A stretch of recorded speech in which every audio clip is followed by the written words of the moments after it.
cutthroat environment, and cutthroat it was. This was the era of Al Capone and everybody else during that time. They were killing each other in the street. You remember the drive-by shootings with machine guns? They invented drive-by shootings back then. You know, these gangbangers just picked it up, but they invented it. His ability to read people and situations allowed him to make strategic alliances. He leveraged relationships to ensure his safety and his ascent in an era when loyalty was often a very fleeting concept. Again, there wasn't a lot of loyal people back then. They went where the money was. A lot of people killing each other back then. It was tough. And now you got a family that's loyal to you. And that loyalty is more important than your own life. With the fall of Masseria and Maranzano, planned by Lucky Luciano and Meyer Lansky, you remember that? We'll get into Lucky Luciano. Obviously, he was a prominent guy. We got to talk about him. But after those two were murdered, Gambino found himself in a position to rise within the Mangano family. He capitalized on the end of Prohibition. Many people, they didn't capitalize on the end of Prohibition. They were lost. They didn't manage their money properly, and now they had to get into other things. But he was strategic. He expanded his illegal liquor business, earning a reputation as a shrewd operator. His ability to identify opportunities in chaos showcased his exceptional foresight. As Gambino ascended to capo, he began to form alliances that would solidify his influence and expand his operations throughout all of New York. He was very shrewd. He was only ever arrested one time. Can you imagine that? A guy with that kind of power and that kind of visibility, I guess, because he was rising in the ranks at that time. He was arrested one time, and he was fairly young. He was 35 years old. It was in 1937, and it was for tax evasion. He was convicted. He got 22 months in prison. Nothing. This would be amongst the shortest sentences of a man of his reputation would ever serve, as he strived to remain forever in the shadows. He was so smart in that regard. He wanted to stay away from both law enforcement and his enemies alike. He had a lot of self-control, and this self-controlled pattern of behavior, resulting in a very beneficial strategic expansion, was not merely opportunistic. It demonstrated his deep understanding of market dynamics and the importance of staying ahead of his competitors, setting the stage for his eventual takeover of the family. You know, in that life, you got to be very observant. You got to know everybody that's around you. You got to know their character. You got to know their moves. You got to know their likes and their dislikes if you're going to rise in the family. There's a lot of strategy involved in this. In order to rise in that environment the way he did, he had to read people pretty well. Now we're into the 1940s, and they brought new challenges, but Gambino thrived.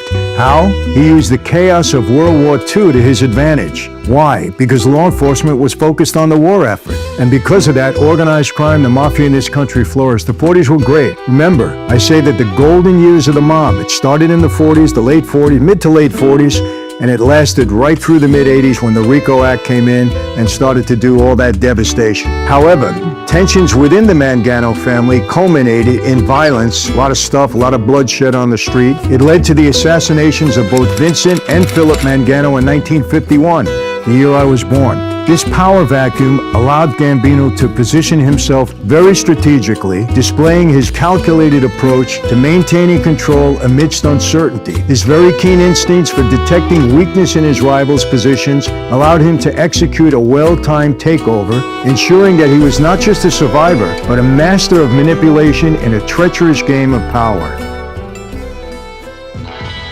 Now we have the era of Albert Anastasia. He started to rise as boss, and that increased tensions because he was a wild man. But Gambino endured disrespect at that time, and he remained patient. From what I know, Anastasia didn't respect Gambino at that time, but he bid his time. You know, my father once told me, you know, I was very upset when they broke him as a captain. They broke him as a capo regime. I was a captain at that time.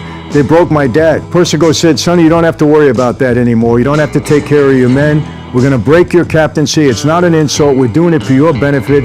And this way you stay out of trouble. You don't get violated again. I think there was more to it. I was getting some power on my own at that time. My father's still a powerful guy, wielded a lot of influence. And I think Junior was more or less just keeping us in our place. Kept me as a captain because I was bringing money to him directly. There was no middleman at that point. But my father told me, just bide your time. Patience, son. Don't say anything. Don't complain. Just patience. I think Gambino showed that same patience. For him, it paid off. That That moment came on October 25th, 1957, when Anastasia was gunned down in a barbershop. That scene is, it's epic. He's lying on the floor. The gunman came in, they shot him, boom, he went down. He got out of the chair and he tried to, I think he had a gun on him and he tried to shoot back. I don't know that for a fact, but he went down, that was it. And that's an iconic scene in the underworld. That's when Gambino was able to take advantage, and at that point he became Don Carlo Gambino. Now this transition marked a new era for the Gambino family, where his leadership style focused on discretion and long-term planning. He set a precedent for future mob operations, at least he tried to. His strategic vision, it transformed the family's operations, emphasizing low-profile management and avoidance of excessive violence, thereby extending their influence while minimizing law enforcement attention. He didn't believe in violence. Luciano didn't believe in violence. They did what they had to do when they had to do it, but after that, they didn't want it. They said, look, it's no good for business. We got to maintain a low profile. We got to be more business people. That's how we're going to thrive. When we have to use violence, we do it, but we minimize it. And that was so smart. That was the only way that the mafia could survive in this country was with that agenda.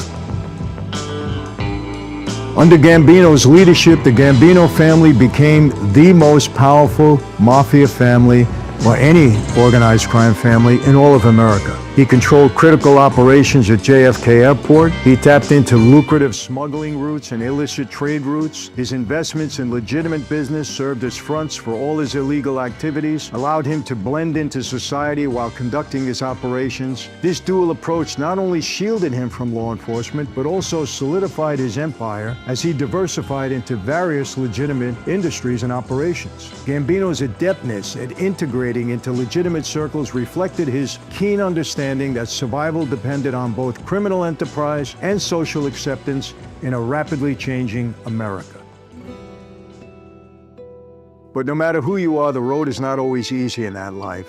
One of his rivals, Joe Bonanno, created a plot to eliminate Gambino and his allies, and it showed you just how the stakes are so high in organized crime. But his extensive network and strategic thinking allowed him to outmaneuver these threats.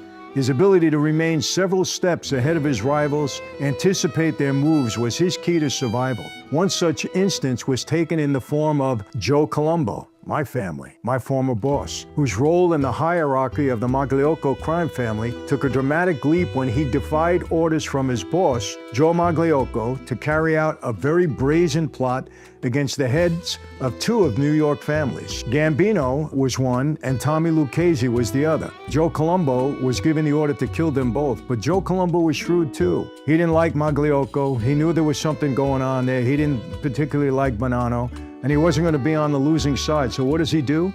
Instead, he went straight to the intended targets and he tipped them off to the conspiracy. He went right to Gambino, right to Lucchese and said, hey, this is what's happening.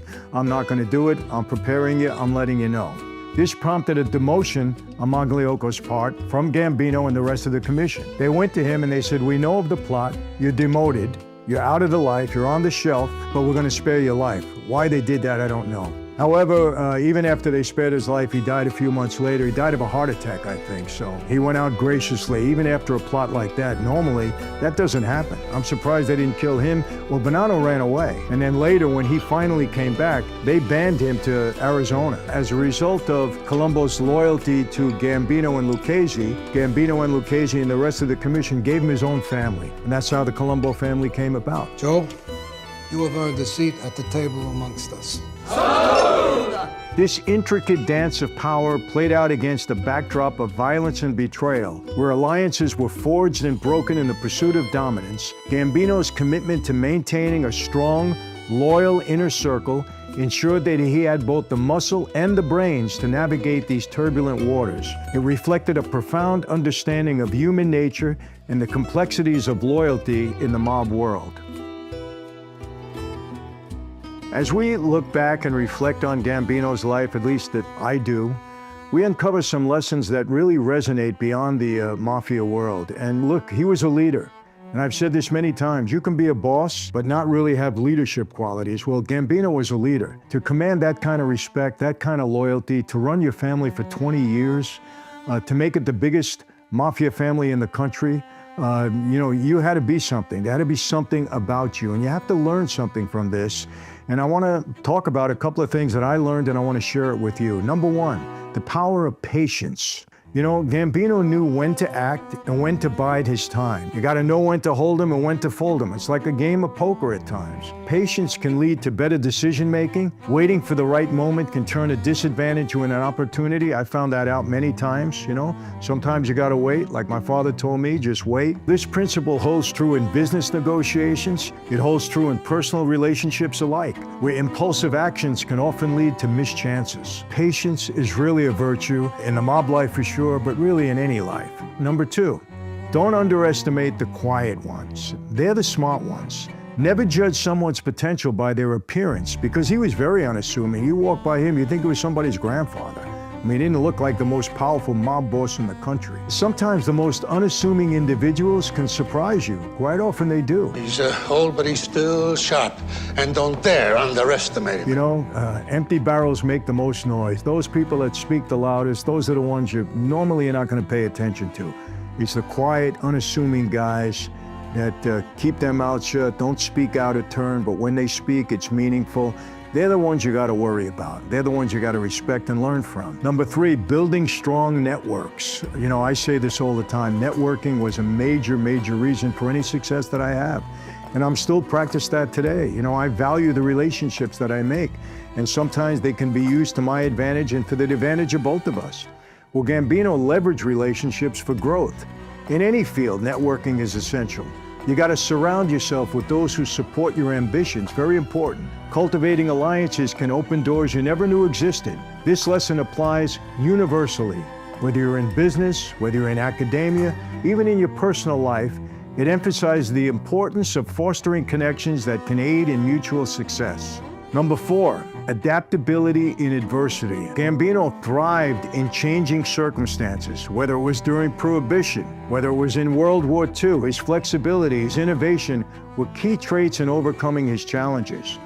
Those who can pivot quickly often find success where others are going to fail. This adaptability is very crucial, especially in today's very fast-paced world, where unexpected changes, they can either make or break they can break you or break your career. Number five, stay true to your principles. Despite the chaos around him, what did Gambino do? He maintained a code of conduct. Upholding your values can lead to trust and respect no matter the environment. In a world of shifting morals, integrity can be a powerful asset. Look at how our morals have shifted in this world, from the progressives to the conservatives to those in the middle. We have shifting values all the time. Remain committed to one's principles often attracts loyal followers and strengthens one's position in any field that you're in. As Gambino aged, he even more so retreated from the public eye. He still managed his empire, but he managed it from the shadows. By the time he died in 1976, he died of a heart attack. He died in his bed, in his home, in Massapequa. But at that time, the landscape of organized crime, the mafia in America, had begun to shift very significantly. The FBI, they intensified their focus on the mafia. My dad, major target. By the time Gambino died, my father was already convicted and doing a 50-year prison sentence. But there were new players. The rise of new players indicated that there was a changing of the guard. But Gambino's legacy, it really endured. It influenced how organized crime would evolve in the coming decades. And unfortunately, a lot of people didn't listen to him. If they would have followed in his footsteps, if they had his management style, stayed in the shadows, of course, look, everybody has their own personal assets. And Gambino was very smart. Maybe everybody wasn't as smart as him, but there were some smart people. But if they would have really followed his lead, the mafia would have survived better in this country. Maybe that's a bad thing, but that's the truth. But I also have to say this, he was fortunate that the RICO statute hadn't been put in place, because he might have been victimized by that. Even guys that tried to keep a low profile, when the RICO statute came in, it was difficult. It really was. But I think Gambino might have been one that would have survived that. I really mean that, because he was that shrewd and he didn't want to be noticed. It was like the Chin, but Chin was obvious by trying not to be noticed, by, walking the streets as he did. He did it for 30 years, but it caught up with him in the end. Gambino, his methods of discretion and subtlety became a template that very few rising mobsters would emulate later on, especially very controversial decision to name Big Paul Castellano as the new boss of the family. And he did it on his deathbed. It was kind of like a last-minute decision. I don't know if anybody expected that. But what happened? It would sow the disgruntled seeds of a rising star in the Gambino family. And you know who that is. One who'd live his life in the tabloids, and that resulted in later on his conviction and his life sentence, and he became a major target. I don't have to say anything more. We know his name. It was John Gotti, the Teflon Don, the Dapper Don. Ricardo, this is John Gotti. That was a guy who didn't follow in Gambino's lead. I don't blame John for that. John was who he was. He made no bones about it. Was John Gotti's style an advantage to either himself or his family? I don't think so. It would have been much more to his advantage had he stayed in the shadows like Carlo Gambino. Might have been more difficult for him because of the timing. Who knows? You know, Joe Colombo, you can say the same thing. I admired Joe Colombo. He was a mentor to me after my father went away. I loved the guy, loved his family. You know, he was the boss of the family. And do you get out in the open like that with the Italian American Civil Rights League, especially when the FBI was so focused on all of our families in New York, all of our families throughout the country at that time? Wasn't a good idea. Carlo did it right, did 22 months in prison, and ran the most powerful family in the country. So, Carlo, you know, this is kind of my tipping my hat to you, I would say. Hopefully you all enjoyed it. Next one up will probably be Joe Colombo, either Joe Colombo or Frank Costello, one of those two. I admired both of them. Let's see how you like this one, and we'll take it from there. And same way, people, how do I always leave you? Never going to change. Be safe, be healthy. God bless you.